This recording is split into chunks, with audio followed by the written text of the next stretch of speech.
உணவகங்கள் மூடப்பட்டால் மோசமான சமூக பொருளாதார விளைவுகள் ஏற்படும் என்று பாமகவின் தலைவர் அன்புமணி கூறியுள்ளார்.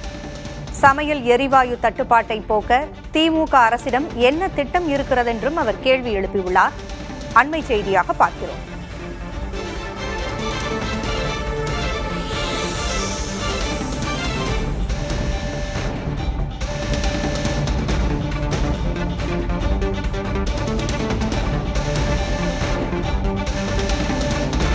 ஈரான் அமெரிக்க போரின் காரணமாக சமையல் எரிவாயு தட்டுப்பாடு ஏற்பட்டிருக்கிறது.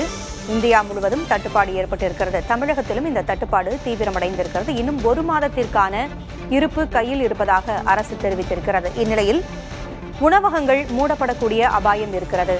வணிக சிலிண்டர்கள் நிறுத்தப்பட்டிருக்கின்றன விநியோகம். இதன் காரணமாக இன்னும் 3 நாட்களுக்கான இருப்பு மட்டுமே தங்களிடம் இருப்பதாக உணவகங்கள் கூறியிருக்கக்கூடிய சூழலில் சமையல் எரிவாயு தட்டுப்பாட்டை போக்க திமுக அரசின் திட்டம் என்ன என்று பாமக தலைவர் அன்புமணி கேள்வி எழுப்பியிருக்கிறார். உணவகங்கள் மூடப்பட்டால் மோசமான சமூக பொருளாதார விளைவுகள் ஏற்படும் என்றும் அவர் கூறியுள்ளார்.